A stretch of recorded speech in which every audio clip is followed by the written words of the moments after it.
Hello everyone, I am Dr. Vipul Pratap, faculty of BGMC department from Technical Institute of Advanced Studies. Today I am delivering the lecture on the topic First Press Commission. The First Press Commission was formed by the chairmanship of Justice J.S. Rajadraksha on 23rd September 1952 by the Ministry of Information and Broadcasting to inquire into the state of the press in India. Some of the members of 11 members working group were Dr. C.P. Ramaswamy Iyer, Acharya Narendra Dio, Dr. Zakir Hussain and Dr. V.K.V. Rao. It was asked to look into the factors which influence establishment and maintenance of high standard of journalism in India. The commission inquired into the control, management and ownership, the financial structure as well as some aspects of newspaper industry in the country. After considering the recommendation of the Press Commission and the note submitted by the Ministry of Information and Broadcasting, Government of India, the Union Cabinet adopted a resolution on 13 September 1955 which became the basic policy document in regard to the press in India. The resolution is as follows. First, the Cabinet considered the Ministry of Information and Broadcasting note dated May 4, 1955 and was of the view that so far as the ownership newspaper and periodicals by national for other countries was concerned, the problem was not a very serious one. There were only a few such newspaper and periodicals.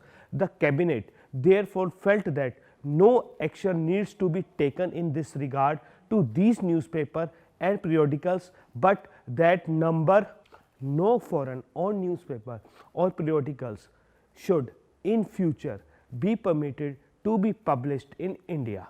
The Cabinet, however, agreed that the other recommendation of the Commission that foreign newspaper and periodicals which dealt mainly with news and current affairs should not be allowed to bring out Indian editions should be accepted in principle.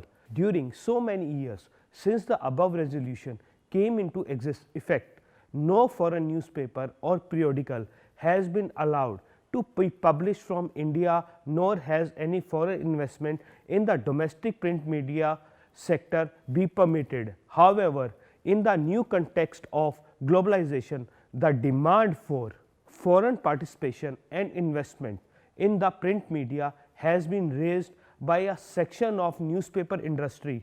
In public debate which has taken place of this issue, the opinion of the print media has been divided. Since the issue has far reaching consequences for press in India, the committee decided to take up this subject for a detailed study. A public notice was issued.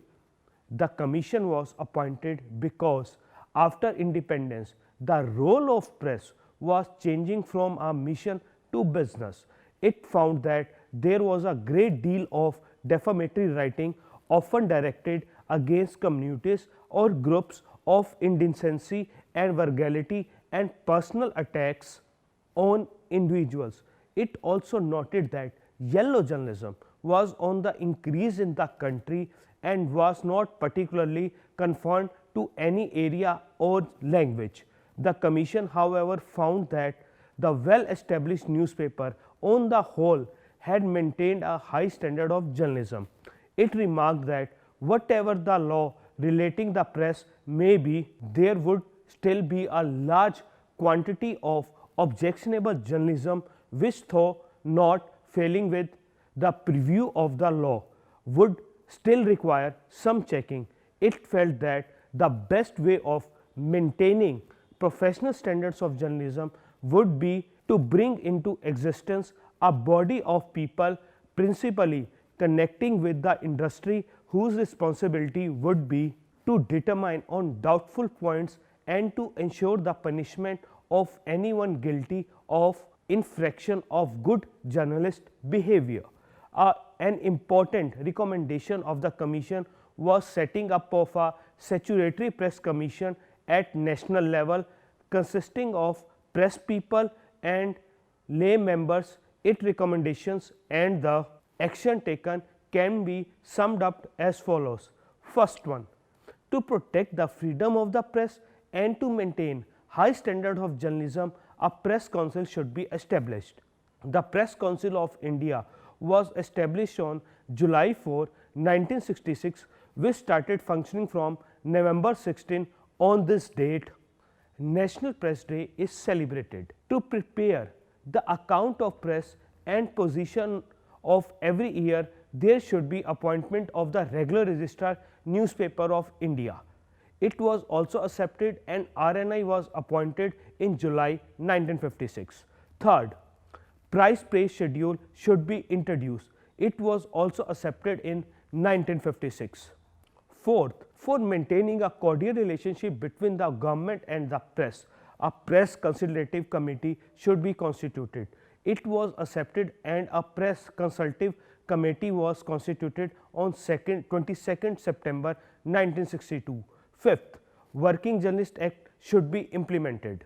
The government implemented this, and in 1955 the Working Journalist and Other Newspaper Employees Condition of Services and Miscellaneous Provision Act was set up. Sixth, it is recommended establishment of a fact finding committee to evaluate the financial position of newspapers and news agencies. A fact finding committee was set up on 14th April 1972. It submitted its report on 14th January 1975. Seventh, for protecting the main principle of the freedom of the press and to help the newspaper against monopolistic tendencies, a newspaper financial corporation should be constituted.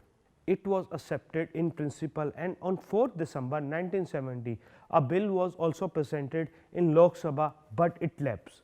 So, I hope you understand the topic First Press Commission. Thank you.